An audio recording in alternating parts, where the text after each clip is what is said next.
Are subscribers no longer the metric to go for or aim for? Have subscribers lost in value? And my opinion is yes and no. Let me get into it. Okay, so it's been a topic, and especially with, the creator space ever so growing now.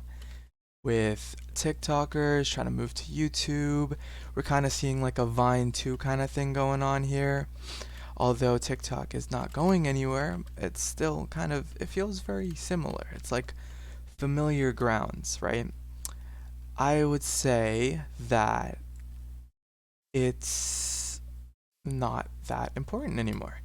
Before, it used to be this huge metric, and it would like dictate whether or not you were blowing up or not, whether or not you were big, whether or not you'd get sponsorships, or whether or not, you'd get somewhere with just YouTube in general. But now I feel like it's definitely come to a shift. It's come to a very interesting shift at that too. To where the things that are most important is you retaining people on videos and actually posting stuff that's interesting, stuff that gets clicks and retains a person on the YouTube website.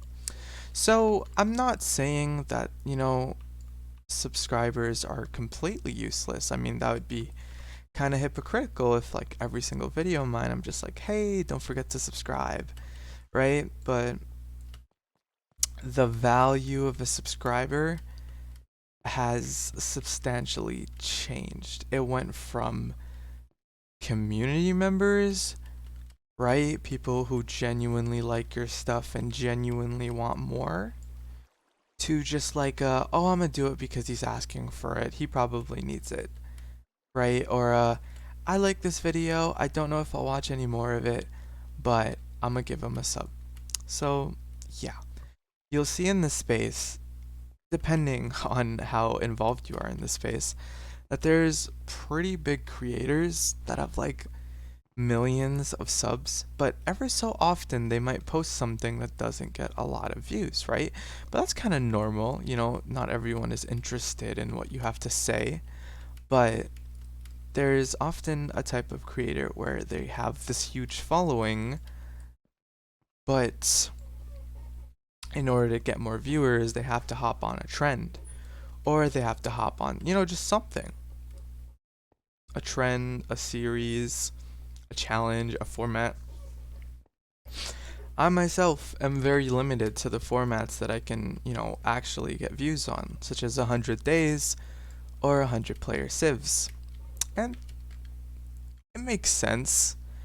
End of the day, like, people subbed for 100 days on my channel, so that's obviously something they'd gravitate towards, but not all the time. And there's probably going to be a bunch of inactive, non-inactives. Anyways, I'm getting kind of off topic. The value comes from people that come back and people that consider themselves part of your community. What that means is a very gray area, because to some, a community just means someone that's subscribed and watches your videos time to time. To others, a community is more personal, where they can actually talk to their fans, where they could actually, via streaming maybe, or maybe through a Discord. But there's tons of ways to get one, not a lot of ways to really like, I mean, it's just not talked about a lot, really. I mean, everyone says, build up a YouTube channel, build up a personal brand. That word gets thrown around like it's nothing. It's actually something. But yeah, let's talk about that. The value of at least someone that subscribes to me is, if they subscribe, they're willing to watch more. So when I post and they see my video next time, they're like, oh, I was satisfied with this guy's last video. I thought it was really interesting, and I want to watch more. That's what I'd like to call a valuable like a valuable sub, or a valuable subscriber. Um, And then there's the opposite, which is an invaluable, unvaluable? I'm not sure, but not a valuable subscriber, which is a subscriber that watches, subscribes, and never interacts with you again. And oftentimes, these are the same people that just subscribe to you once, forget about you, and then like a month later, they're like, oh shoot, I'm subscribed to this guy, but who the heck was this guy again? I don't even remember. And then they unsubscribe. Um, but yeah, I think the value of having valuable subscribers has substantially increased tenfold, and that's what people are aiming for.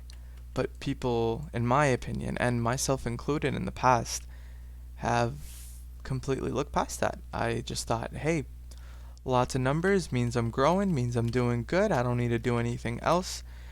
But I was wrong. I was following a trend. Not a lot of people were there for me. It was for the trend. Yeah.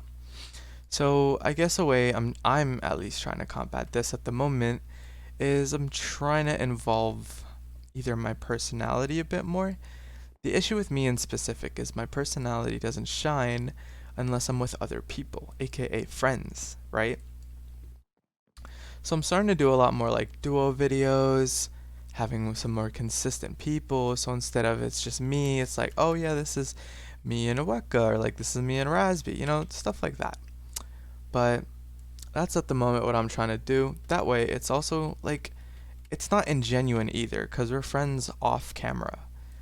Um, and we think of like the videos kind of like you're included too, right? That's how we see it. It's kind of like oh yeah, the videos, you know, done by me, Oweka, and like whoever else, but you as the viewer are the third person or fourth person along in this journey or the story that we have to tell you.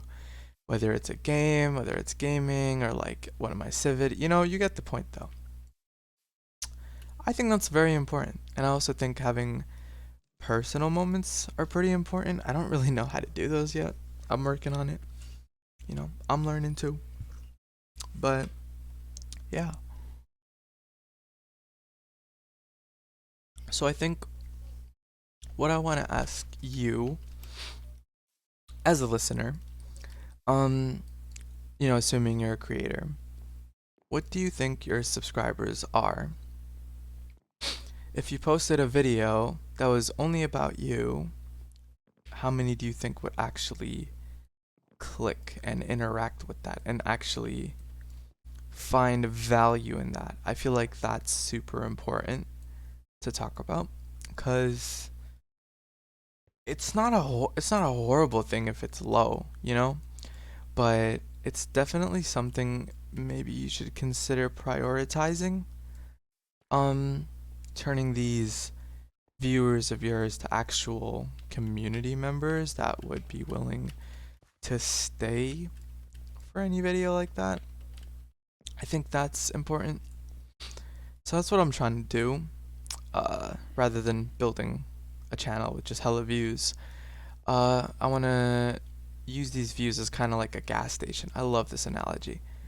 Think of content as a gas station. You post something, it's a stopping point for viewers. They will stop, they will consider watching whatever it is you have at this gas station, to fill up their tanks of like content they consume. And then they have an opinion. Everyone has an opinion on things. So, if it was a good experience or like you went in to buy a snack in the gas station, um, there's a chance you might have a bad experience. Like, hey, this person was really rude to me. I don't really like that. So now I associate this horrible experience of mine with the gas station that I ended up going to. And that's the same thing with content. It's like, what kind of experience am I getting out of it? Is it a good one? Is it a bad one? You guys gotta know that stuff. And yeah, so if you think of it like that, then any trend or any niche you might be locked in, you're not I mean, what's so wrong about being stuck in something that works? You know, you're getting views, and if you're getting views, that means you're getting traffic. If you're getting traffic, that means you can also add some personality. You could convert people that are just stopping by at this gas station of yours into, I guess you can call them loyal customers. I don't really consider mine or my viewers customers. They're more like, you know, community members or whatever. But yeah, if you see it like that, you'll start realizing that every single video you post, it kind of gives a bit of you. And if your videos are void of you, as in, those people that heavily edit their videos, are just void of any actual personality, and are very analytic driven to the point where it's like there's just nothing natural anymore about your content. You know, kind of like a documentary. The documentary almost has nothing to do with you. The documentary is about a topic or a person, and chances are that person just isn't you. It's hard. Those types of formats are hard to work with. Um, but if you do like gaming and stuff, or like manhunts or SMP videos, it's a bit easier to like splash your personality just all over it. But really think about that. How are you retaining these people that come and visit your gas station, which in this case would be your YouTube channel? Oof, getting really deep into this stuff. Anyways, yeah, I still go by the fact that I don't believe that, subscribers are that important anymore. You can get them, and I'm sure an increase of subscribers wouldn't be the worst thing to happen to a video or a video's performance, but it's not the best thing. The thing you'd obviously want is one, growth, two, views of some sort, but actually make sure they have value. And yeah, that's all I got.